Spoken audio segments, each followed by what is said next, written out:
নমো তচ্ছা ভগবতো অরহতো সম্মা সম্বুদ্ধচ্ছা। জগৎপূজ্য মহাকারণিক তথাগত সম্যক সম্বুদ্ধ শ্রীচরণে কৃতজ্ঞ প্রণাম নিবেদন করে প্রজ্ঞাপারমিতে অংশগ্রহণকারী সকল উপাসক উপাসিকাগণের নিরোগ দীর্ঘায়ু সুখী জীবন তথা জ্ঞান বিমণ্ডিত জীবন কামনায় শুরু করতে চলেছি আজকের বিভঙ্গ আলোচনা ক্লাস। সাধু সাধু সাধু। বন্দনবন্তে মঙ্গল মঙ্গল।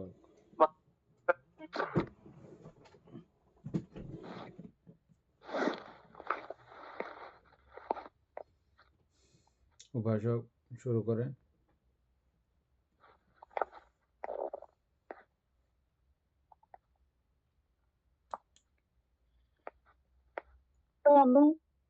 মঙ্গল।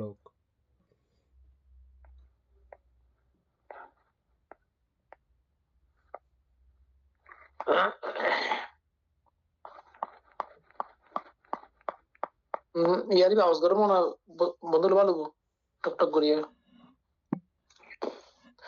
আচ্ছা, বীর্যবান সম্প্রজ্ঞাত ও স্মৃতিমান ভিক্ষু লোকে অবিদ্যা দৌমনস্য দমিত করে আধ্যাত্ম বেদনায় অর্থাৎ অনুভূতিতে বেদনাদর্শী হয়ে অবস্থান করেন। বাহির বেদনায় বেদনাদর্শী হয়ে অবস্থান করেন, আধ্যাত্ম বাহির বেদনায় বেদনাদর্শী হয়ে অবস্থান করেন।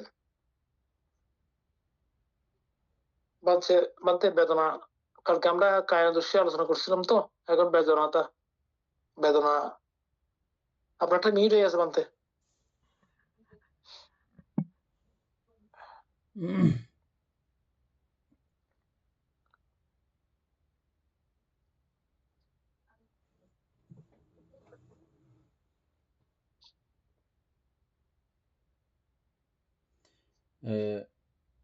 বেদনা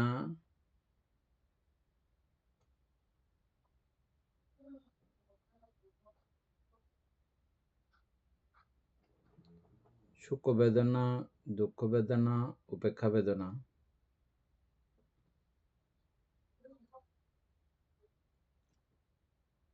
এই বেদনার উৎপত্তির মূল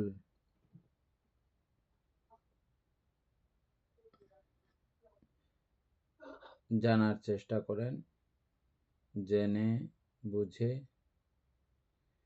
এই বেদনাতে নিজেকে অসম্পৃক্ত রেখে অবস্থান করা। বেদনা যেমনই হবে হোক, সেই বেদনাতে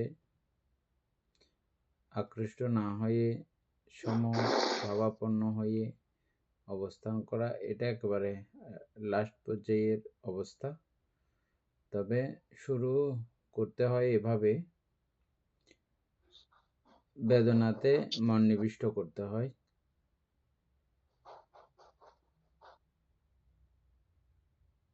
এটা কিরকম বেদনা, কেমন বেদনা? বেদনাতে মন নিবিষ্ট করা।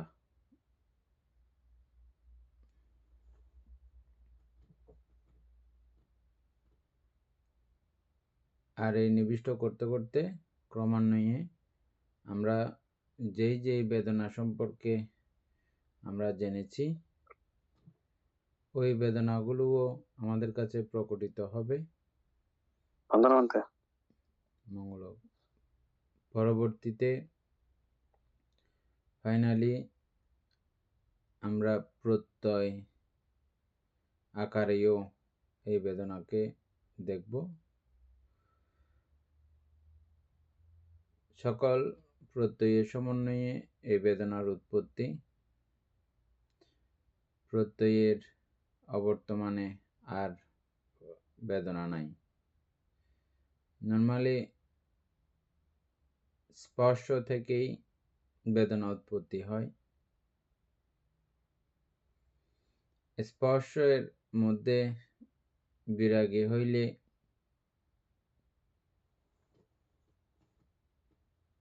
তখন বেদনাতেও বিরাগ উৎপন্ন হয়।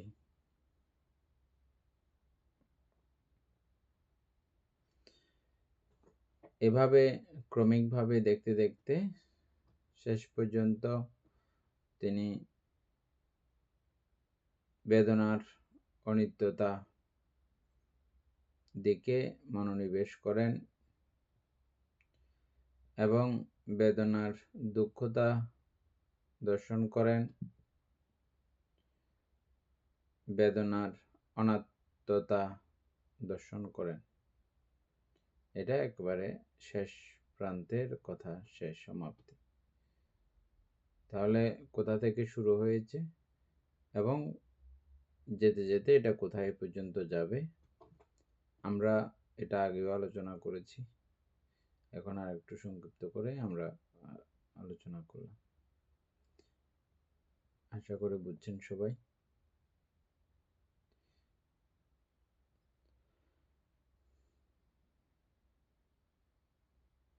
এরপরে উপাসক মিউট হয়ে গেছে আপনার। হ্যাঁ বান্তে।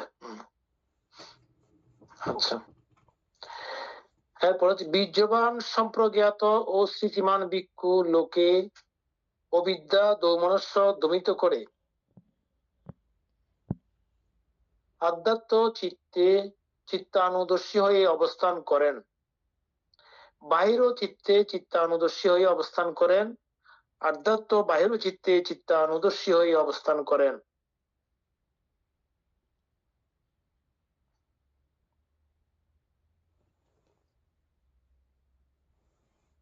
সেম বেদনার মতোই এটা আপনি বলেন। এখন তো আপনি বললে ভালো ইয়ে করে, আমি তো সিরিয়াল হবে না, মেনটেন হবে না। তারপরও বলতে পারতেছি কোনো দোষ নেই। সিরিয়াল মেনটেনের দরকার নাই, এমনি নরমালি বলে।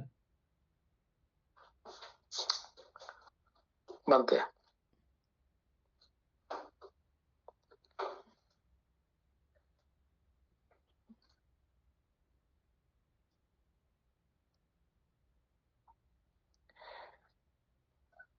এখানে আমরা যেটা এতক্ষণ জানলাম অনুভূতি, এই অনুভূতি বা বিষয় সবকিছু এখানে চিত্তের মাধ্যমেই এগুলা ইয়ে হয়, মানে কি হয়, জানা হয়। জানা বলতে এখানে আমরা যে আলম্বন গুলা আমরা আমাদের ষড়ইন্দ্র দাদি যেগুলো আমরা চক্ষু দ্বারা দেখি বা স্পর্শ হয়, ওইটা জানাকে ওই চিত্ত মন মানে জানা চিত্ত হয়। তো এখানে আমরা এই যে বেদনা, এই বেদনাটাও অনুভূত হয়, কিন্তু এটা জানে কে? চিত্ত ছাড়া এটা জানা সম্ভব নয়। তো এই ক্ষেত্রে এটা হচ্ছে এমনি নর্মাল আমরা যেটা ই করতেছি, কিন্তু এটা যখন আমরা এটা চিত্তে যে অনুদর্শন যেটা বলা হচ্ছে এখানে আমরা আমাদের জানা চিত্তটা আমরা সূক্ষ্ম, স্থূল আর সূক্ষ্ম পর্যায়ে যখন আমরা জানবো, তখন ওই ওই আলম্বনের অতি অতি সূক্ষ্ম বিষয় যেটা উৎপত্তি স্থান বিলয় স্থান, এটা আমরা জানতে এটার অনিত্য দুঃখ অনাত্মা পর্যন্ত আমরা পৌঁছাতে সক্ষম হই। তখন এটার এই দিক থেকে চিত্তানুদর্শন বলা হচ্ছে আর কি। যেটা নামের ক্ষেত্রে আমরা এই যে রূপ নামের যে বিষয়টা আমরা আগে থেকে জানতাম, তাহলে চিত্তানুদর্শী এখানে সর্বচিত্ত সাধারণ চতুর্শিক আমরা সূক্ষ্ম হিসেবে জানছি। এবং এগুলার আরো গভীরে প্রবেশ করলে আমরা যখন এগুলো দেখি, বিভাজন করে করে বিঘটন করে করে আমরা যখন দেখি, তখন এখানে একা কোনো কিছু থাকে না, এখানে সবকিছু কার্যকারণের প্রত্যয়ের কারণে এগুলো সৃষ্টি হয়। তো সুতরাং এগুলা সংস্কৃত অসংস্কৃত করে আমরা যখন সংস্কৃতকে আমরা যখন দেখবো, এটা অসংস্কৃত হিসাবে তখন এটা শূন্যতে প্রতিমান হয় আর কি। এভাবে বাইরে এবং ভিতরে আমাদেরকে এই চিত্ত অনুভূতি আমরা আমাদের দেখে মানে জিনিস সাধক এইভাবে দেখে দেখে অবস্থান করবেন আর কি। এখানে লোক উৎপন্ন হলে সেটা উনি বুঝতে পারেন, এবং দেশ মোহ উৎপন্ন হলে উনি বুঝতে পারেন। হ্যাঁ, খুব সুন্দর হয়েছে। তাহলে আমাদের কাছে স্বাভাবিকভাবেই প্রথম লোভ দেশ মোহ চিত্তগুলো উৎপন্ন হয়। এগুলো স্মৃতি সজাগতা থাকলে এটা লোভ আমরা চিনতে পারবো। সজাগতা না থাকলে কখন লোভ উৎপন্ন হয়েছে, কখন দেশ উৎপন্ন হয়েছে, কখন মোহ উৎপন্ন হয়েছে আমরা বুঝতে পারবো না। আর সজাগ থাকলে বুঝতে পারবো। আর বুঝতে পারলে আমাদের প্রত্যেকের মধ্যে এরকম প্রাজ্ঞতা অবশ্যই আছে। প্রত্যেকে আমরা নিজের ভালো তো চাই, নিজের ভালো চাই না এমন তো আমরা না। প্রত্যেকে আমরা নিজের ভালো চাই এবং এই লোভ দেশ মোহ এই চিত্তগুলো আমাদের মধ্যে প্রবেশ করলে আমরা ক্ষতিগ্রস্ত হব, এটা খুব ভালো করে আমরা জানি। আর এই স্মৃতি নামক পাহারাদার যখন এগুলোকে দেখবে, এদের সমস্ত আকার প্রকার যখন একে আমি বুঝাই দেব, দেখো এই ঢুকলে এই ক্ষতি করবে, তখন স্মৃতি এদেরকে ঢুকতে দেবে না, বা দারোয়ান, স্মৃতি নামক দারোয়ান এদেরকে ঢুকতে দেবে না। আর যত ভালো সুন্দর কুশল চিত্তগুলো আছে এদেরকে প্রাথমিক অবস্থায় এদেরকে ঢুকতে দেবে এবং পরবর্তীক্ষণে আরো যখন চিত্ত শক্তিশালী হবে তখন আস্তে আস্তে এই কুশল চিত্তের অনিত্যতা, দুঃখতা, অনাত্মতা দর্শন করার মাধ্যমে সকল প্রকার চিত্তের প্রতি, সকল প্রকার চিত্তকে অনিত্য দুঃখ অনাত্মা রূপে দর্শনের মাধ্যমে চিত্তবিরাগী হন, অর্থাৎ নিবৃত্তি লাভ করেন। এই স্মৃতির লাস্ট পর্যায় পর্যন্ত অবস্থা। তাহলে শুরু কোথা থেকে হলো? চিত্ত কিরকম উৎপন্ন হচ্ছে দেখে থাকা, দেখে কি চিত্ত, লোভ চিত্ত না দেশ চিত্ত না মোহ চিত্ত, হ্যাঁ এগুলো দেখে থাকলে এগুলো এমনি বুঝে যাবেন। আপনার কাজ হচ্ছে শুধু চিত্ত দেখে থাকা, কখন কি চিত্ত উৎপন্ন হয়। আমাদের খুব সুন্দর একটা গল্প আমরা প্রায় সময় শুনি যে শিল বই পাইতেন যে একজন বানতে, ওনাকে একটা শিল দিয়েছিল বুদ্ধ চিত্ত পাহারা দেওয়ার জন্য। মনে আছে না আপনাদের গল্পটা?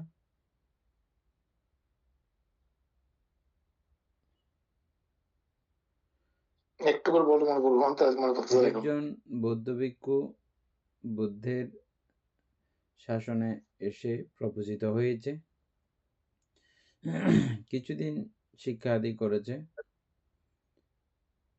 এবং বুঝতে পারলো, জানতে পারলো যে যদি অভিধর্ম শিক্ষা করে বা ধর্ম শিক্ষা করে, বিনয় অবশ্যই লাগবে, বিনয় বাধ্যগত। আর ধর্ম যদি শিক্ষা করে একটা দীর্ঘ সময়ের ব্যাপার আছে এবং খুব মেধাবী হতে হয়। আমরা যেটা করতেছি এখন অভিধর্ম শিক্ষা, এটা খুব মেধাবী মানুষ এবং অনেক সময়ও লাগে, খেয়াল করতেছেন সময় লাগতেছে। এটা ওরা এই দুই বিষয় সম্পর্কে জানলো, তারা চিন্তা করলো, মনে করলো আমাদের হাতে অত বেশি সময় নাই, আমরা অতীব বিনীত হয়ে শ্রদ্ধা গৌরবে আমরা কর্মস্থান ভাবনা শিখতে চাই এবং ওটাই আমরা খুব অল্প সময়ের মধ্যে দুঃখের অন্ত সাধন করতে চাই। এটা করার জন্য তারা কর্মস্থান ভাবনা নিয়ে বুদ্ধের কাছ থেকে তারা ধ্যান করার জন্য উপযুক্ত জায়গা খুঁজতে বেরিয়ে পড়লেন এবং একটা সুন্দর একটা গ্রাম তারা পেলেন। সন্ন্যাসী দেখে তারা খুবই আগ্রহ প্রকাশ করলেন, বলছে আমরা আপনাদের খাদ্য পানীয় ব্যবস্থা করব। আপনারা যদি এখানে থাকেন আমরা এগুলো দায়িত্ব গ্রহণ করব। যে ঠিক আছে। এখানে মাতিকা মা নামক একটা উপাসিকা, আচ্ছা। হ্যাঁ বলতে ঠিক আছে, মনে এই পড়ছে উপাসিকা মাতিকার কথা বলবো অনুরোধ করে। হ্যাঁ তিনি সবকিছু দায়িত্ব পালনের অগ্রণী ভূমিকা রেখেছিলেন এবং ভিক্ষুদের কাছ থেকেই তিনি কায়গত অনুস্মৃতি ভাবনা শিখে ওই ভিক্ষুদের আগেই তিনি শ্রুতাপত্তি সুকৃতগামী মার্গফল, শ্রুতাপত্তি এবং পরবর্তীগণে সুকৃতগামী মার্গফল তিনি লাভ করেছেন। পাশাপাশি তিনি ধ্যান বলে পঞ্চবিজ্ঞা, পরচিত্ত বিজনন জ্ঞান, ঋদ্ধি আদি তিনি লাভ করেছেন। এই ঋদ্ধি দ্বারা তিনি ভ্রান্তেদের অবস্থান দেখার জন্য ওনার একটা কৌতূহল জাগে। ভ্রান্তারা কীরকম জ্ঞানী, কীরকম পণ্ডিত, এরকম দেখতে গিয়ে দেখতেছেন যে না, ভ্রান্তারা এরকম কোনো জ্ঞানী হন নাই। কিভাবে এটা বোঝা যায়? কারণ আমরা পড়েছি শ্রুতাপত্তি মার্গ লাভ করলে কোন কোন চিত্ত উৎপন্ন হয় না, এটা আমরা দেখেছি না? এই ওই চিত্ত উৎপন্ন হয় কিনা উপাসিকা দেখেছিলেন চিত্ত পাহারা দিতে গিয়ে। যদি ওই চিত্ত উৎপন্ন হয় তাহলে তিনি এখনো কোনো পর্যায়ে যান নাই, বুঝছেন? তো এভাবে দেখলেন কেন হলো না, আমাকে এত সুন্দর করে দেশনা করলো, এটা না হওয়ার পেছনে কারণ কি? তখন কারণগুলো তিনি চিন্তা করতে করতে বের করলেন যে বিশেষ করে ভিক্ষুদের অবস্থানটা অনুকূল হতে হয়, ধ্যান সাধনার জন্য অনুকূল হতে হয় এবং খুব মানে ভিক্ষুদের রুচিপূর্ণ হতে হবে। এক একজনের রুচি এক এক রকম থাকে আবাসের বেলায়ও। তবে যত খালি থাকা যায়, জিনিসপত্র খুব অল্প জিনিস ব্যবহার করা, এগুলো মানে ভিক্ষুদের একটা শিক্ষা করতে হয়। এগুলো যেমন স্নান আদি করার সময়ও খুব অল্প পানি ব্যবহার করে স্নান করা এবং কাপড় চোপড়ও খুব সব বিষয়ের মধ্যে একটা খুব সংযমী একটা অবস্থা বানিয়ে ফেলতে হয়। রুমের মধ্যে কোনো রকমের দ্রব্যবহুলতা, প্রচুর জিনিসপত্র রেখে আমরা টালায় ফেলি, ওটা আমার লাগতে পারে, ওটা লাগতে পারে, ওটা লাগতে পারে করতে করতে অনেক জিনিস না। ধ্যানে ভিক্ষু জিনিস কমাবেন, যে একেবারে নিয়মিত ঔষধ জাতীয় যেগুলো না হলেই আমার চলে না, ওই জাতীয় কিছু রাখবেন। এছাড়া বাকি সব জিনিসগুলো ইয়ে করে ফেলতে হয়, বর্জন করে ফেলতে হয়, খালি করে ফেলতে হয়। যারা একান্তই নিবিষ্টভাবে ধ্যান করতে চাই আর কি, না আমার ধ্যান যে 200 বছর অন্য কিছু আত্ম লাগবে তাহলে কথা নাই, কিন্তু ধ্যান করলে এরকম ইয়ে করতে হবে, দ্রব্যবহুলতা হলে চলবে না। শুধু ভিক্ষুদের বেলায় নয়, কোনো গৃহস্থ মানুষ তিনিও যদি ধ্যানে আগ্রহী হন, ওনারও এভাবে দ্রব্যবহুলতা থেকে বেরিয়ে আসতে হবে। এবং অনেকে এরকমও করেন, যে রুমে ধ্যান করবেন সেই রুমে অন্তত তিনি একদম খালি করে রাখেন, কোনো কিছু জিনিসপত্র রাখেন না, যতক্ষণ ধ্যান করবেন ততক্ষণ পর্যন্ত ওই রুমে তিনি থাকেন। এরকমও করার মাধ্যমেও হয়। হ্যাঁ, অন্যান্য জিনিসগুলো তো আছে ঘরের মধ্যে, আমি কি ওগুলো ইয়ে করেছি? হ্যাঁ, এগুলো আন্তরিকভাবে ত্যাগ করার নানা কৌশল আপনারাও শিখেছেন না, কিভাবে আন্তরিকভাবে ত্যাগ করা যায়। যেটা যখন মনে পড়বে, মাথায় আসবে, এটাই এইভাবে এটার উৎপত্তি আছে এবং ধ্বংস হবে। এগুলো সব প্রত্যয় সমন্বয়ে হয়েছে, তৈরি হয়েছে। আমি যেরকম করে প্রাকৃতিক উপাদানে এভাবে তৈরি হয়েছে, ওটাও তৈরি হয়েছে, আমিও থাকবো না, যে কোনো কিছু এগুলো থাকার, এগুলো মুহূর্তের মধ্যে পুরো বিষয়টা ভেবে যাবতীয় সমস্ত বিষয়ের প্রতি মুহূর্তে এভাবে বিরাগ উৎপন্ন করা যায় কি? নিরানন্দে। মুহূর্তের মধ্যে স্ত্রী, সন্তান, কন্যা, অমুক সমুক যা যা কিছু আছে সব কিছুর প্রতি মুহূর্তের মধ্যে একটা বিরাগ উৎপন্ন করা যায়। ওই মুহূর্তকালই, ওই মুহূর্ত যদি ঠিকঠাক মতো ধরে রাখা যায়, ওই মুহূর্তেই কাজ হয়ে যাবে। একটা মুহূর্ত লাগে যে জ্ঞান উৎপন্ন করতে, একটা মুহূর্তের মধ্যেই জ্ঞান উৎপন্ন হয়ে যায়, বুঝছেন? এরকম একটা মুহূর্ত বানিয়ে নিতে পারলেই কাজ শেষ। আচ্ছা, তারপরে ওই ভিক্ষুরা যেখানে আছে ওরা জায়গাটা খুব তাদের পছন্দ হয়েছে, এটা বুঝলেন উপাসিকা। এবং তাদের যেগুলো দিবা বিহার আছে এগুলোও খুব সুন্দর হয়েছে। দিবা বিহার মানে দিনের মধ্যে গিয়ে ধ্যান করার জায়গা, এগুলোকে দিবা বিহার বলা হয়। তারপরে এরপরে দেখতেছে খাওয়া দাওয়া, না বন্ধু যারা আছে একসঙ্গে যারা ধ্যান করার জন্য আসছে 30 জন, এদেরকে দেখলো, এদের সঙ্গে কিরকম তাদের হাবভাব।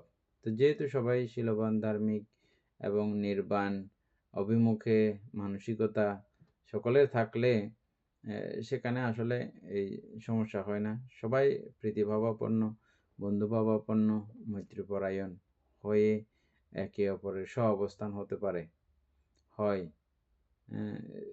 এবং যে আমরা করণীয় সূত্রের মধ্যে দেখি, সাকুজোসা সুজোসা শোভাজোচ আচ্ছা মধু আনাদিমানি, অতি সরল হওয়া, অতি কুটিলতাহীন হওয়া, একেবারে শান্ত প্রণীত, কোন রকমের একটুও বিন্দুমাত্র মিথ্যার আশ্রয় বা কুটিলতা, কপটতা আশ্রয় না নিয়ে জীবনযাপন করতে হয় যদি নির্বাণ যেতে চায়। যেতে না চাইলে কথা নাই, যেতে চাইলে কিন্তু এরকম হতে হবে। একটুও মানে কোনো কিছু গোপনীয়তা, গোপন রাখার মতো ওরকম কোনো বিষয় থাকলে হবে না। আর এভাবে না থাকলে শত শত হাজার হাজার সবাই বন্ধুভাবাপন্ন হয়ে থাকতে পারে। জটিলতা জটিলতা থাকলে তখনই এই প্রতিবন্ধকতা তৈরি হয়। হাজার হাজার ভিক্ষু শ্রমণ বুদ্ধের শাসন ছায়াতলে কিভাবে ছিল, কি কারণে ছিল? এরকম কুটিলতা জটিলতা ছিল না বলে ছিল। কিন্তু আমাদের মধ্যে এই কুটিলতা জটিলতা থাকলে আমরা তখন এভাবে থাকা আমাদের সম্ভব হবে না তখন।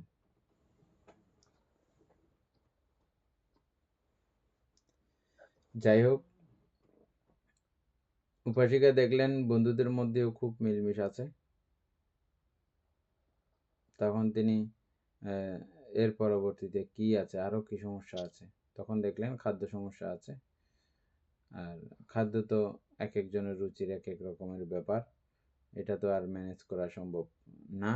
তথাপিও যেগুলো অধিকাংশ জনের প্রিয় কমন কিছু খাদ্য দেখলেন, সবার চিত্ত ইয়া করে করে ওইভাবে তিনি অন্যান্য মানুষকে, যারা গ্রামবাসীরা আছে তাদেরকে উদ্বুদ্ধ করলেন। উদ্বুদ্ধ করার মাধ্যমে এই প্রতিদিন এভাবে উত্তম খাদ্যবর্জ্য দান করা হচ্ছে। আর বাকি যেহেতু সবগুলো ঠিক, এই খাদ্য যখন ঠিকঠাক মতো হচ্ছে, খুব অল্প সময়ের মধ্যে তারা তাদের কার্যক্রম সমাপন করেছে। অর্থাৎ যে কারণে কুলপুত্রগণ আগার ছেড়ে অনাগারিক প্রব্রজিত হয়, সেই কারণ সুসম্পন্ন করেছেন। এই কারণেই সবাই প্রব্রজিত হয়। দ্বিতীয় কোনো কারণ আমরা প্রব্রজে নেওয়ার সময় বলি না, একটি মাত্র কারণে বলি। কি সেটা? সংসারবত্তা দুঃখাত মোচনাত্তায়া, আপনারা শুনেছেন নিশ্চয়, নিব্বাণং সচ্চি কারণাত্তায়া। আমি নির্বাণ প্রত্যক্ষ করার জন্যে, এই সংসার আবদ্ধ থেকে মুক্তি লাভের আশায়, মুক্তি লাভের জন্যে আমি এই প্রভুজা প্রার্থনা করছি। এগুলো আমরা বলে প্রভুজিত হই। প্রভুজিত হওয়ার জন্য আর দ্বিতীয় কোনো কথা, অমুক কারণে অমুক কারণে অমুক কারণে প্রভুজিত হই, এরকম কোনো কথা নাই। একটাই কথা, সেটা দুঃখমুক্তি নির্বাণ লাভের জন্যে আমি প্রভুজিত হতে চাই। তো তারাও সেম কারণে এসছে, প্রভুজিত হয়েছে। আর সেটাই তাদের সুসমতা হয়েছে। খুব খুশি হয়ে প্রসন্ন হয়ে তারা বুদ্ধকে দেখা করতে গেল অতি কৃতজ্ঞতায়। হ্যাঁ, এগুলো কীরকম কৃতজ্ঞতা? মার্গফল লাভ না করলে বোঝানো সম্ভব না। এটা কীরকম ঠিক। মানে বুদ্ধির প্রতি তখন কীরকম কৃতজ্ঞচিত্ত হয়। ওহো বুদ্ধ ভগবান, আজকে আপনার এই ধর্ম লাভ করে আমরা চিরকালের জন্য এই সমস্ত প্রকার দুঃখ রাশি থেকে আজকে মুক্ত হলাম। এটা কেমন কথা? হ্যাঁ, তখন বুদ্ধকে দেখতে সবাই চলে গিয়েছিলেন। আর বুদ্ধ খুব তাদের প্রসন্নতা দেখে জিজ্ঞেস করলেন, কেমন ছিলা, কীরকম ছিলা? তারপর সবিস্তারে সব কিছু বলল। সে সঙ্গে উপকারী উপাসিকার কথা বলে নাই। আর ভিক্ষুর অতীব কৃতজ্ঞপরায়ণ হয় নর্মালিও। হ্যাঁ, আর এখানে এই যে উপাসিকার সাহায্য সহযোগিতায় আরো তাড়াতাড়ি মার্গফল লাভ করেছে, এটা একটা বিশাল ব্যাপার না? সেজন্য উপাসিকার আমি পর্যন্ত লাভ করছিলাম মনে হয় না উপাসিকাটা সম্ভবত। হ্যাঁ। তারপরে এই উপাসিকার কথা যখন বললেন এবং ওখানকার শ্রদ্ধা সম্পন্নতার কথাও যখন বললেন, বুদ্ধও খুব প্রসন্নিত হলেন। এবং সেখানে একজন বুড়ো বান্তে ছিল, বুড়ো বান্তে শুনেছে, শোনার পরে বলছে, না এখানে যাইলে ভালো হবে। তারপরে এই যাওয়ার সময় চিন্তা করে করে যেগুলো গেছে, আর উপাসিকা তখন চিন্তা করতেছে আমাদের বিহারে কোন বান্তে আসবে। ওই দেখলো বান্তেটা আসতেছে, খুব ভালো কথা। কি কি লাগবে না লাগবে, বুড়ো বান্তে চিন্তা করে করে আসতেছে যে বিয়েটা যদি একটু পরিষ্কার পরিচ্ছন্ন থাকতো, যাই মাত্র একটু রেস্ট করতাম। মানুষ একটা পাঠাই দিছে উপাসীকে পরিষ্কার পরিচ্ছন্ন করার জন্য, করে টোরে একদম ফ্রেশ করে রাখছে, আর গিয়ে মাত্র বিশ্রাম করছে। তারপরে সকালবেলা পিণ্ডাচরণ যাইতে ইচ্ছে করতেছে না, যদি কেউ জাগো আনি দিত খুব ভালো হইতো। হ্যাঁ, কেউ একজনকে পাঠাইছে উপাসিকা জাগো নিয়ে। তারপরে এর পরবর্তীতে বলছে দুপুরবেলাও আজকে যাইতে ইচ্ছে করতেছে না, পিণ্ডাচরণে কেউ যদি একটু ছুঁয়ে আনতো ভালো হইতো। এবং ওই মাতিকামা উপাসিকারে একবার দেখা হয়ে যাইতো, খুব ভালো হইতো। একদম আধা পাকা চুল, টিফিন বক্স হাতে চলে আসছে উপাসিকা। মা এটা কোনো মাতিকামা উপাসিকা নি কোনো? আমি যেটা যেটা চিন্তা করতেছি সেটা হয়ে যাচ্ছে, ঘটনা কি? তারপরে খুব সসংকোচে জিজ্ঞেস করলো, উপাসিকা আপনাকে কি মাতিকামা উপাসিকা ডাকে? বলছে, ভান্তে আপনার কি মনে হয়? আমার তো তাই মনে হচ্ছে। বলছে, হ্যাঁ ভান্তে আমি মাতিকামা উপাসিকা। তো বলছে, ভান্তে আপনার কোনো অসুবিধা নেই, আপনি এখানে অবস্থান করুন, থাকুন, আমি আপনার সমস্ত সুখ অসুখের আমি যাবতীয় ব্যবস্থা আদি করবো, চারি প্রত্যয় দানের আমি সুব্যবস্থা করব, আপনি নির্বিঘ্নে ধ্যান করেন। বলছে না উপাসিকা, আমি এখানে তো থাকতে পারবো না। না ভান্তে, কেন থাকতে পারবেন না? কি সমস্যা এখানে? এর আগে 30 জন ভান্তে ছিলেন, সবাই থাকতে পারছেন, আপনি থাকতে পারবেন এরকম তো হতে পারে না। বলছে, না এটা একটু সমস্যা আছে। সমস্যা হচ্ছে যে আমি আপনাকে বুঝিয়ে বলতে পারতেছি না। অনেক জোরাজুরি করলো, অনেক করলো, কোনো মতে থাকলোই না, চলে গেলো বুদ্ধের কাছে। বুদ্ধ জিজ্ঞেস করলেন, কেন চলে আসছো? বলছে, আমি এই কারণে চলে আসছি। তারপরে বললো যে, দেখেন ভান্তে ভগবান, আমি এমনি শারীরিকভাবে বুড়ো হয়েছি বটে, কিন্তু আমার মন তো বুড়ো হয় নাই। মন এখনও সেই 16 বছর বয়স্কা মানুষের মতোই চপল চঞ্চল। শরীরের ভারে হয়তো সেই মন যেরকম করে চঞ্চলতা করে, হয়তো শরীরটা আমাদের একটু সংযমী হয়ে যায়। যে শরীর সংযমী হতে হতে মনেরও কিছু হয়তো পরিবর্তন হয় বৃদ্ধ হতে হতে, কিন্তু তারপরও উতাল তাল নাচ ভিতরে ভিতরে দিয়ে দেয় আমাদের প্রত্যেকে। উতাল তাল নাচ মাঝে মধ্যে এরকম পাইলে, ইন্ধন পাইলে আর কি দিয়ে দেয় প্রত্যেকে, যে ভান্তে আমি এই ধর্মগুলো থেকে আমি মুক্ত না, আমার মাঝে মধ্যে এই সমস্ত কাণ্ডকীর্তিগুলো মনে উৎপন্ন হয়ে যায় এবং অনেক দূর পর্যন্ত আমি চলে যাই মনে মনে। এই বিষয়ের মধ্যে কতগুলো খুব বিদঘুটে বিষয়ও আছে, বিদঘুটে বিষয় যেগুলো একেবারে অসুন্দর, একেবারে ব্যতিক্রম কিছু কার্যক্রম মনে মনে উৎপন্ন হয়ে যায় এবং অনেক দূর পর্যন্ত এগুলো ঘোরে। আমার এই ব্যতিক্রম চিন্তার কথা কোনো একজন ছেলেও না, একটা মেয়ে সমস্ত কিছু জানি যাবে যে বানতে, এটা আমি মেনে নিতে পারতেছি না। এটা আমার দ্বারা মানিয়ে নেওয়া সম্ভব হচ্ছে না। হ্যাঁ, আমরা জানি তো সবাই না আমাদের মনে কি কি উৎপন্ন হয়। এগুলো অরহত হ্যাঁ, না হওয়া পর্যন্ত এই সমস্ত কিছু শব্দ উৎপন্ন হওয়ার থেকে মুক্ত নাই প্রত্যেকে। চিরচঞ্চল, চিরচপল, চির বান্দরামি, এগুলো একদম মৃত্যুর আগ মুহূর্ত পর্যন্ত এই সমস্তগুলো মন এগুলো করতে ছাড়ে না। দেহ অচল হয়ে যেতে পারে, মনে কিন্তু এই সমস্ত কোনো কিছু ছাড়ে নাই। ছেড়েছে? হ্যাঁ, এখন আমরা দম শিক্ষা, সংযমী শিক্ষা করতে করতে হয়তো একটু মনও একটু ঘাবড়ে গেছে। না, এটা তো কিরকম জানি হয়েছে। একটু ঘাবড়াইছে বটে। কিন্তু তার মূল স্বভাব বিষয়গুলো সে কিন্তু অটুট রেখেছে। একটু ইন্ধন পাইলে একদম নাচানাচি শুরু করে। এই বয়ে উনি যাইতে চাচ্ছে না। তো বুদ্ধ ওনাকে বললেন, তুমি এক কাজ করো, তুমি ওখানে যাও, তোমার ওখানেই তোমার মুক্ত হওয়ার ব্যাপার রয়েছে, আমি দেখতে পাচ্ছি। সুতরাং তুমি ওখানে গেলে ভালো হবে বলে আমি মনে করি। তো বান্দা, আমি কিভাবে যাব, এটা কিভাবে আমি করব? বলছে, তোমাকে আমি উপায় দিচ্ছি, সেটা হচ্ছে চিত্ত। কখন কিরকম চিত্ত উৎপন্ন হয় দেখো, এবং যেটা আমরা কিছুক্ষণ আগেই বললাম, এটা লোভচিত্ত, এটা এইভাবে তোমাকে কষ্ট দিতে পারে। একে তুমি বারবার এই জিনিসটা বুঝাবে। কাকে? নিজেকে নিজে আর কি। এবং স্মৃতিকে তুমি এগুলো খুব উত্তম রূপে জানিয়ে দেবে, দেখো এরকম এরকম আমার খুব বন্ধু বলে এরা ঢুকতে চাইবে, এরকম এরকম লোভচিত্ত কতগুলো আছে। একেবারে বলবে যে এই বাড়ির মালিকের বন্ধু, এবং দীর্ঘদিনের মেলামেশা, দীর্ঘদিনের একসঙ্গে পথ চলা, আমরা ঢুকবো, কিন্তু না, ওদেরকে কোনো রকম ঢুকতে দিবে না। ওরা আমাকে এই ক্ষতি করেছে জীবনে, আমার জীবন তছনছ করে দিয়েছে। এদেরকে ঢুকতে দিবে না। ঠিক লোভ সম্পর্কে যে কথা, দেশ সম্পর্কেও সেম কথা। এগুলো কাকে শিখাই দেয়? স্মৃতিকে শিখাই দেয়। স্মৃতি, তুমি কোনোভাবেও এদেরকে এখানে প্রবেশ করতে দিবা না। এর মাঝখানে বলে আরো যে দেখো, এখানে কিছু সুন্দর সুন্দর কিছু আসবে, ভালো অলোভমূলক কিছু চিত্ত আসবে, দান চেতনাজনিত কিছু চিত্ত আসবে, তারপরে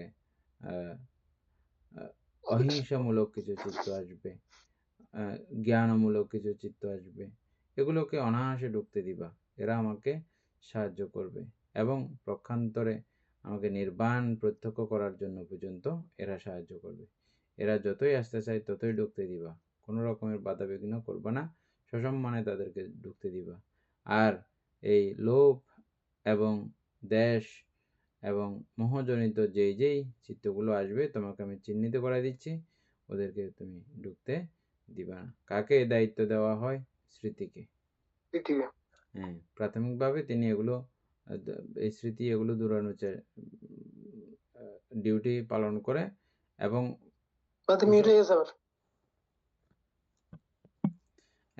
কুশলকে প্রতিনিয়ত ঢুকতে দেওয়ার চেষ্টা করে, এবং পরবর্তীতে সেই কুশল ও অনিত্য এবং কুশল দুঃখ ধর্মের অধীন, এবং এই কুশল অনাত্মা ধর্মী, সমূলে বিরাগ উৎপন্ন করে, সব কিছুতেই সব চিত্ততেই বিরাগ উৎপন্ন করে চিরশান্ত নির্বাণ প্রত্যক্ষ করেন। এটা হচ্ছে চিত্তানুপাচ্ছনা ভাবনা। এটা তুমি উত্তম রূপে এটাই করো। আর এটা যদি করো, তোমার কোনো ব্যতিক্রম চিত্ত ও দেখার আর সুযোগ থাকবে না। থাকবে কি?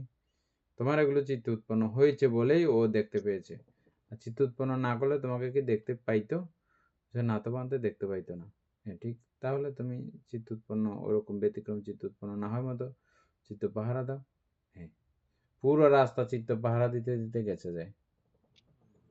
হুম, উপাসীকে দেখছে আবার আসতেছে যে এটা, কিন্তু কি লাগবে না লাগবে এই সমস্ত এগুলো কিন্তু আবার মিটে গেছে তো। কিন্তু কি লাগবে না লাগবে এই সমস্ত কিছু তার ভাবার সময় নেই চিত্ত পাহারা দিতে দিতে, আর এগুলো ভাবার সময় নেই। আর এগুলো গুণা করে টুকটাক উৎপন্ন হইলেও সঙ্গে সঙ্গে এগুলোকে অ্যাটাক করে মারি ফিটি বাইর করে দেয় দারোয়ানে। হ্যাঁ, এই করতে করতে আর কোনো ব্যতিক্রম চিত্ত উৎপন্ন হতে পারে নাই। বিয়েরে পৌঁছে খুব সাবধানে সতর্কভাবে হাত পা লাড়াচাড়া করলেও, অঙ্গ প্রত্যঙ্গ লাড়াচাড়া হইলেও উনি অঙ্গ প্রত্যঙ্গর দিকে ওনার নজর না, ওনার শুধু চিত্তর দিকে নজর। চিত্ত কোন সময় কীরকম হয়ে যায়, হ্যাঁ, যেমন আমাদের একটু করে আরাম লাগলে মাত্র হ্যাঁ খুব আরাম ফিল করে ফেলি, ওখানে একটা চিত্ত উৎপন্ন হয়ে গেল না, উনি আছে যে কখন এই লোভমূলক চিত্ত বা দেশমূলক চিত্ত কখন কোনটা উৎপন্ন হয় এগুলোকে ধরে ধরে ঘাত ধাক্কা দিয়ে বাইর করার কার্যক্রমে তিনি ব্যস্ত আছেন। খুব সযত্নে গভীর মনোযোগের সহিত এই চিত্ত পাহারা দিয়ে দিয়ে অবস্থান করেছেন খুব অল্প সময়ের মধ্যে। হ্যাঁ, খুব অল্প সময়ের মধ্যে মিটে গেছে।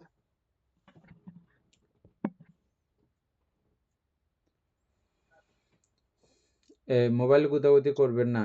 কে গুতাগুতি করতেছেন মোবাইল? আমি এমনি কিছু বলতেছি না, যে আমি চিনি কিন্তু মোনাটাকে।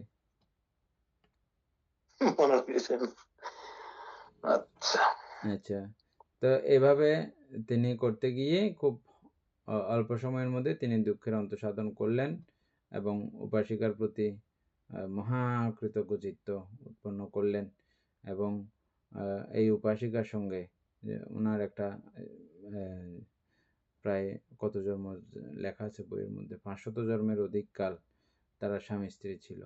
হ্যাঁ, একটা এটা একটা বিশাল কাহিনী আছে এখানে।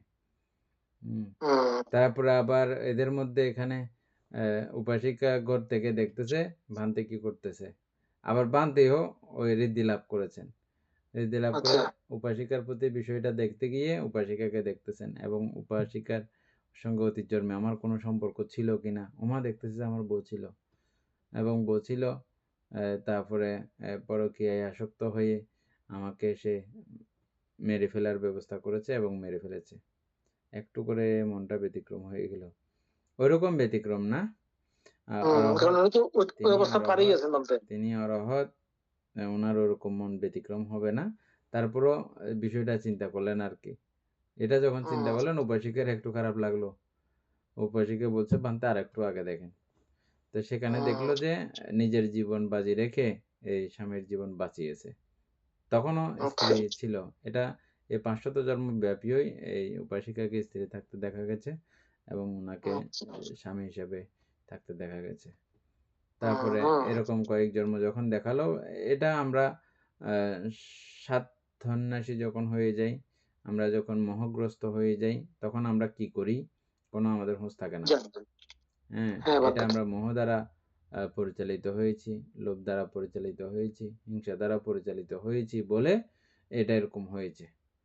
হ্যাঁ, তো এটা আমাদের ওরকম কোনো দোষ নাই, এটা এরকম হয় কার্যকারণে এরকম বিষয়টা সংঘটিত হয়েছে। এখনো যেটা আমরা করি না, এখনো আমরা ব্যতিক্রম কাজগুলো কেন করি? আমাদের লোভে আমাদেরকে করাচ্ছে। স্মৃতিহীন বলে, স্মৃতি নাই বলে, চিত্ত পাহারা দিতে পারি না বলে, চিত্ত পাহারা দিই না বলে আমাদের এত অশান্তি দুঃখ দৈন্যতাগুলো আমাদের তৈরি হয়, না হলে হতো না। যাই হোক, পরিশেষে এই উপাসিকার প্রতি গভীর কৃতজ্ঞতা পোষণ করে বুদ্ধ দর্শনে গিয়েছিল। আগেও বুদ্ধকে বন্দনা করেছে, কিন্তু এই জ্ঞান লাভ করার পরে যখন বুদ্ধকে বন্দনা করতে গেলে এগুলো অনন্য, এগুলো বর্ণনা করা যাবে না যে এই শ্রদ্ধাটা কিরকম হয় বুদ্ধের প্রতি। আমরা চিত্তানুপাসনা গল্পে শিখলাম মনে থাকার মতো করে। আগেও অনেকেই শুনেছেন গল্পটা, আবার অনেকে শোনেন, অনেকে আবার এখানে আছেন নতুন আছেন, তাদের জন্য নতুন হয়েছে। যাই হোক, এই জাতীয় গল্পগুলো মাঝে মধ্যে আবৃত্তি করাও দরকার, ভালো। বান্দে তারপর হচ্ছে ধাম্মানুপাচ্ছনা। বান্দে ওইটার মধ্যে ধর্মটাও চলে আসছে তো, ওই যে উনার মধ্যে উৎপন্ন হয় যে বুদ্ধকে যেগুলো বলছেন বানতে আমি জেনে ফেলেন, ওগুলো তো ওনার ধর্ম সব ধর্ম হিসেবে উৎপন্ন হয়, যেগুলো উৎপন্ন হয়েছে আর কি এখানে, তাই না? হ্যাঁ, অর্থাৎ ধর্ম বলতে 52 প্রকার চৈতসিক গুলো, ধর্মগুলো আর এগুলোকে কি। আমাদের সাথী পাঠানোর মধ্যে খুব সুন্দর সুন্দর করে বিভিন্ন ভাগে বিভক্ত করে করে দেখানো হয়েছে। হ্যাঁ, ধাম্মানুপাচ্ছনা। তারপরে চতুরার্য সত্য মধ্যেও ওগুলোও ধর্ম।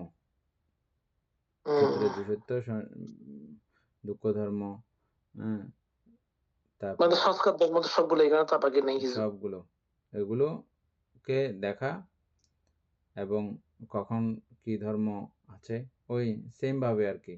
অকুশল ধর্ম আসতে চাইলে এদেরকে বাধা দিয়ে দেওয়া, কুশল ধর্ম আসতে চাইলে এদেরকে ওয়েলকাম জানানো, এবং পরবর্তী সময়ে প্রত্যেকটা চৈতসিকই সাংখ্যাত ধর্ম, সংস্কৃত ধর্ম, এবং প্রত্যেক চৈতসিকই দুঃখ ধর্মই দিতে পারে, দুঃখ উৎপন্ন করাইতে পারে। সুখ উৎপন্ন করানোর কোনো ক্ষমতা কোনো চৈতসিকের নেই, আছে না? নাই, কোনো চৈতসিকের এরকম ক্ষমতা, সে যতই ভালো চৈতসিক হবে হোক, কিন্তু এরকম কোনো ক্ষমতা নাই।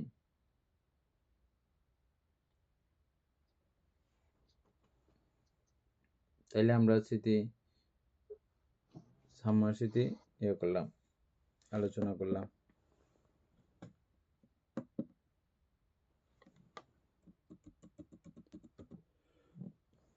তারপরে এখানে তো শেষ, আমরা এখন কায় নিদর্শন নির্দেশ করবো আর কি।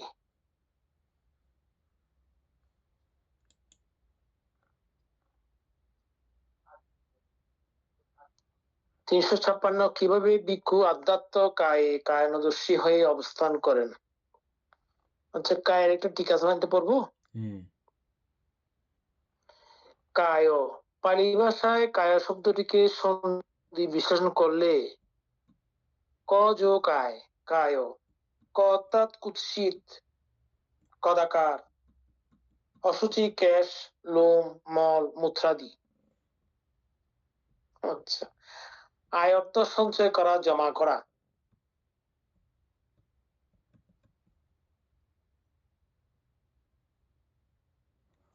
আচ্ছা, 32 প্রকার অসুচি ঘৃণিত পদার্থের সমন্বয়ে এই কায় বা দেহ গঠিত।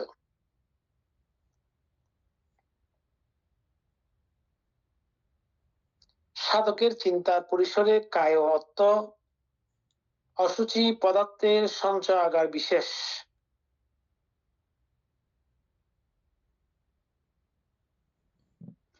সত্যি এই কায় জীবিত অবস্থায় যেমন অসুচি, তেমন মৃত অবস্থায় অসুচি।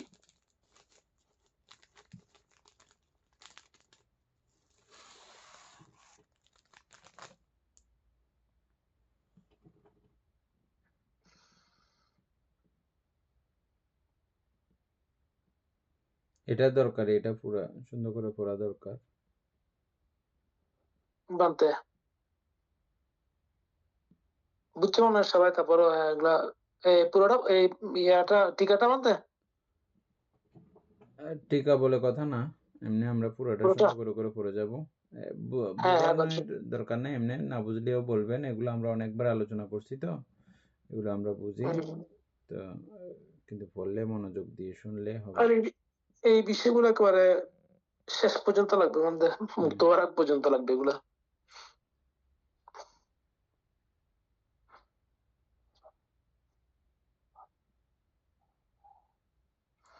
এটা বাদে আলোচনা করতে হবে না নাকি কায় সম্পর্কে? তো ক্লিয়ার সুন্দর করে বাংলায় লিখে দিচ্ছে অবশ্যই নেই। এই টিকাটা আলোচনা করতাম, করতে হবে কিনা আমি সেটা করছিলাম আর কি। এমনি সুন্দর করে ব্যাখ্যা করছে অবশ্য, তারপরও একটু মনে আলোচনা করলে ভালো হবে নাকি সবার জন্য। আর নাইলে আমরা অবশ্য বডিতে পাবো না সবগুলো আরো। কায়া, পালি ভাষায় কায় শব্দটি সন্ধি বিশ্লেষণ করলে ক যোগ আয়, মানে ক দিয়ে কদাকার, কুৎসিত, অসুচি এই জাতীয় নির্দেশ করা হয়। আর আয় মানে ওই যে জমা সঞ্চয় এই জাতীয় বিষয়, মানে কদাকার বিষয়ের সঞ্চিত অবস্থা। এটা কি সত্যি এরকম? সত্যি এরকম বলতে সত্যি এরকম বলে এরকম কোনো কথা নাই, সবকিছু সুকু, এটাও মাথায় রাখতে হবে। হ্যাঁ, সুকু মনে না আছে বাদ, এটা ওই দৃষ্টিকোণ ভঙ্গিতে বাদে অর্থাৎ লৌকিক তো ঠিক আছে পুরোটা। হ্যাঁ, যখন আমরা এই অর্থাৎ পারমার্থিক আপনি দৃষ্টি দেখবো, যখন পরমাত্মিক দৃষ্টিতে তো শূন্য, এখানে কোনো কদাকার ওটা সেটা কিছু নাই। চারে মহাভূত, না এখানে আবার সুশীল, সূচি হ্যাঁ অসুচির কি ব্যাপার আছে? কোনো কিছুর ব্যাপার হ্যাঁ নেই। হ্যাঁ হ্যাঁ, অর্থাৎ নির্বাণ লাভ করার জন্য বিভিন্ন চিত্তের মানুষ থাকে, এটাও একটা কলা কৌশল। দেহকে এই প্রক্রিয়ায় দেখার মাধ্যমে, এবং এটা যে বলবেন এটা কিন্তু মিথ্যা না, এবং যেভাবে আমরা যে বিষয়ে আমরা ঘৃণা উৎপন্ন করি, ওই ঘৃণিত অবস্থাগুলো আমাদের শরীরে বিদ্যমান বর্তমান, এবং সত্যিই আমরা এই শরীরের এই বিদঘুটে অবস্থাগুলো আমরা নিজেরাও সহ্য করি না। অপরের শরীরের কথা বাদ দেন, নিজের শরীরের এই সমস্ত ব্যতিক্রম অবস্থাগুলো আমরা নিজেরাও সহ্য করি না বলেই অন্তত সবসময় মুখ ধোয়া, স্নান করা এই জাতীয় কার্যক্রমগুলো আমরা করে যাচ্ছি না।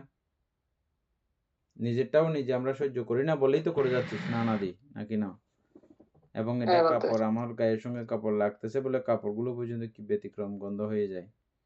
হ্যাঁ, এখানে একটু কম হয়, বাংলাদেশের মধ্যে একেবারে ভয়ঙ্কর গন্ধ। হ্যাঁ, এর ঘামে টামে বের হয়ে একটা অবস্থা খুব খারাপ।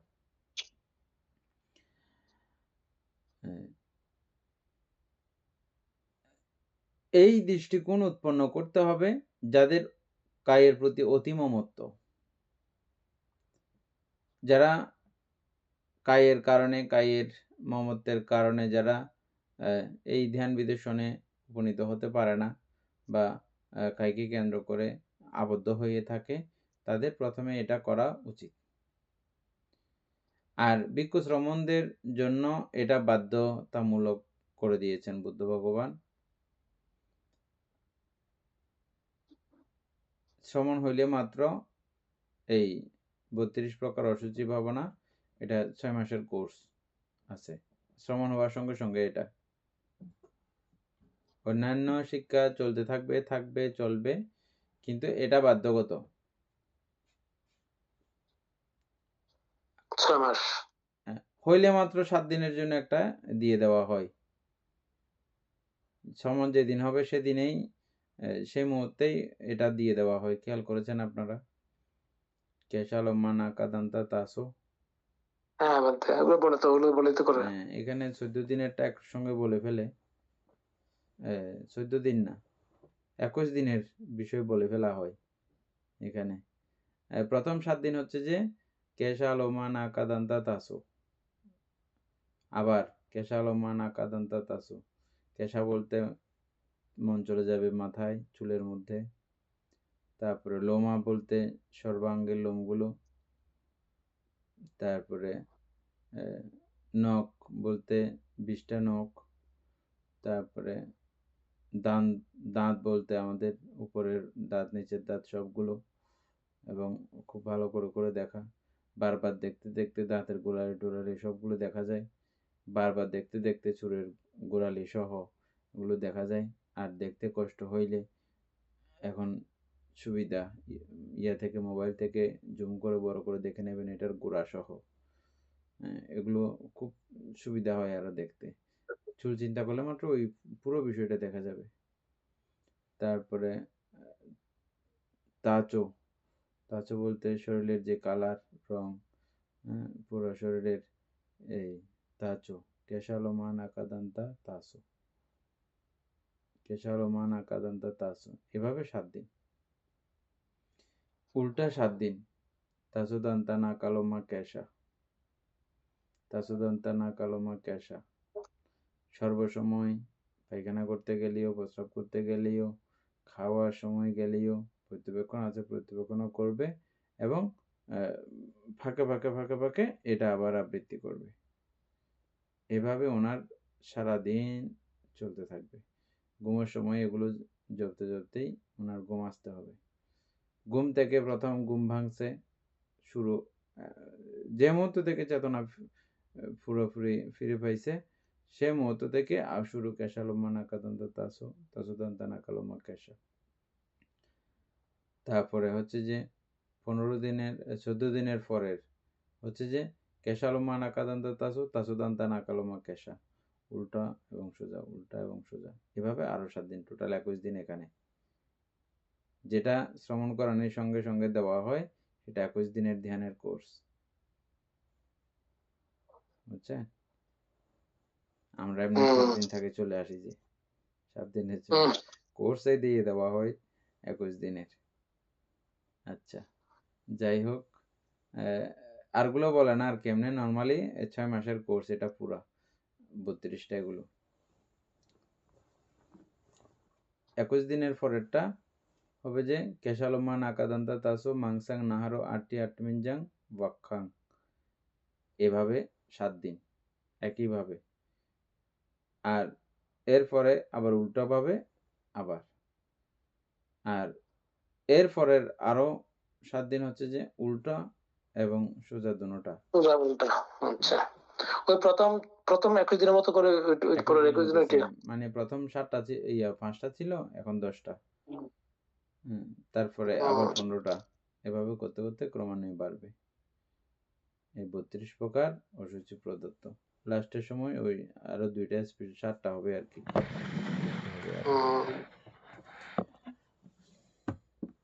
এটা কায় দেখার একটা পর্যায়। যাই হোক, ওগুলো সবগুলো অসুচি ভাবে, যদি আপনার কাছে অসুচি না আসলে অসুচি আসার মতো করে আপনাকে এগুলো দেখতে হবে, বুঝতে হবে, আর না হলে ইয়া থেকে দেখে নেবেন। এখন বর্তমানে মোবাইল যুগে এগুলো দেখা খুব সোজা। ঘৃণ্যভাবে সৌন্দর্য করে দেখান বললে সৌন্দর্য দেখাবে, এটার ঘৃণ্য সাইড, ব্যতিক্রম সাইড দেখাও, তখন ও দেখাবে মোবাইলে। বুঝছেন? তখন ওগুলোই আপনাকে করতে হবে, এবং ওটা বাস্তব, অবাস্তব কোনো কিছু না। কদাকার বিষয়কে আয় করে সঞ্চয় করে বলে কায়, অর্থাৎ কুৎসিত কদাকার অসুচি, ক্যাশ, লোম, মল, মূত্র আদি আয় অর্থ সঞ্চয় করা, জমা করা 32 প্রকার অসুচি গৃহীত পদার্থের সমন্বয়ে এই কায় বা দেহ গঠিত। সাধকের চিন্তার পরিসরে কায় অর্থ অসুচি পদার্থের সঞ্চয়াগার বিশেষ। সত্যিই এই কায় জীবিত অবস্থায় যেমন অসুচি তেমন মৃত অবস্থায়ও অসুচি। মাঝে মধ্যে পুরো দেহকে কেন্দ্র করে এভাবেও ভাবতে বলেছেন বুদ্ধ ভগবান, যে এটা পুরো একটা, মানে পুরো শরীরটাই একটা বড় ধরনের ফোঁড়া। কিছু কিছু ফোঁড়া আগের জীবনে আপনারা দেখেছেন কিনা জানি না, এখন চিকিৎসা বিজ্ঞান উৎপন্ন হওয়ার কারণে এগুলো দেখা যায় না। আগে কতগুলো মানুষের এমন এমন কিছু ফোঁড়া উঠতো, এটা অনেক দিন পর্যন্ত স্থায়ী হতো আর কি। আমারও হয়েছিল। সিপলে একদম ফোঁস বাইর হয়, কি বেতাইলে দুর্গন্ধ, বড় ধরনের ফোঁড়া সিপলে ফোঁস বাইর হয়, আবার এর পরের দিন আবার বাইর হয়, এভাবে 7-8 দিন 10 দিন। খেয়াল করেছেন না? আগের দিনে গ্রামগঞ্জের মধ্যে এগুলো আমরা দেখেছি ছোটবেলায়। এখন চিকিৎসা বিজ্ঞান উৎপন্ন হওয়া, বেশি ডেভেলপ হওয়ার কারণে এগুলো কমেছে, কিন্তু আগে ছিল। আমাদের দেহটাও ওই ফোঁড়ার কোনো ব্যতিক্রম না। ওখানে যেরকম করে ফুঁস বাইর হয়, আমরাও নানা জাতীয় খাবার দাবার খাইয়া পায়খানা বাইর করে, পায়খানাটাও আপনি ফুঁস থেকেও আরো ভয়ঙ্কর না? নিজেরটা নিজে সহ্য করার মতো পরিস্থিতি আমাদের থাকে না। প্রস্রাব পায়খানা কোনোটাই পারে কি সহ্য করতে? সহ্য করতে পারা যায়? বা নিজে থেকে বাইরে হচ্ছে বাধ্য হয়ে সহ্য করতে বাধ্য হয়ে করি আর কি। কিন্তু আমরা সুযোগ থাকলে কেউ এটা আমরা সহ্য করব না। সুযোগ নাই বলে, উপায় নাই বলে এটা সহ্য করি যে আমরা। আচ্ছা, যাই হোক, এই ফুঁস ডেলি সঞ্চয় করে, প্রতি ক্ষণে ক্ষণে প্রতি মুহূর্তে মুহূর্তে ফুঁস সঞ্চয় করে বলেই, বা কদাকার বিষয়ের সঞ্চয় করে বলে, আবর্জনা সঞ্চয় করে বলে একে ওই জায়গা থেকে কায়ের কদাকার থেকে ক, আর সঞ্চয় অর্থে কায়। কি সুন্দর একটা ব্যাখ্যা। আপনাদেরকে সংসারের একটা ইয়া করছিলাম একবার, এরকম একটা বর্ণনা দিয়েছিলাম, মনে আছে আপনাদের? সংসার, সং অর্থ অভিনয়, সার অর্থ বাস্তব। এগুলো সব অভিনয়, কিন্তু আমরা প্রত্যেকে এগুলোকে বাস্তব মনে করি। তাহলে কায় সম্পর্কে এটা খুব মনে রাখবেন। কদাকার বিষয়ের সঞ্চয় করে বলেই এর নাম হয়েছে কায়। এইভাবে চিন্তা করে বললে মাত্র কায়ের প্রতি খুব অসাধারণ একটা ধারণা আসবে, যেটা সাধারণ জনের কাছে যেটা আসে না, আপনাদের কাছে অন্তত সেটা এসে যাবে। কায় বলার সঙ্গে ও কায়, কোন রকমের অহংকার গরিমা কাহিনী এটা আর আসার সুযোগ পাবে না। আসলে মাত্র স্মৃতি ঠাস ঠাস করে মারবে, এরকম আসার সঙ্গে সঙ্গে ঠাস ঠাস করে মারবে এবং আবার কাঁদতে কাঁদতে দূরে পালাই যাবে। আচ্ছা, যাই হোক, তাহলে আজকে তো আমাদের সময় শেষ। কালকে আমরা বিস্তারিতটা পড়বো আর কি। সধর্ম প্রাণ প্রিয় উপাসক উপাসিকা বৃন্দ, এতক্ষণ যাবৎ আমরা বিভঙ্গ আলোচনা করেছি। এতে আমাদের অপ্রমেয় পুণ্য সাধিত হয়েছে। পুণ্যরাশি অনন্ত চক্রবর্তী সত্যগণকে দান করছি, গুরুভান্তি দেহকে দান করছি, মাতা পিতাগণকে দান করছি, এবং এই পুণ্যের কাছে আমরা প্রত্যেকে প্রার্থনা করব নির্বাণ লাভ। অবধি অসৎ ব্যক্তি, মূর্খ ব্যক্তি পাপ মিত্রের সংসর্গ লাভ না করে সদা সর্বদা জ্ঞানদর্শী কল্যাণ মিত্রের সান্নিধ্য সংসর্গ লাভ করতে সক্ষম হই। এইরূপ সাধু সংকল্প পোষণ করে আজকের মতো ক্লাস এখানে সমাপ্ত করছি। সাধু সাধু সাধু। ওকাশামি বান্তি দ্বারতেনা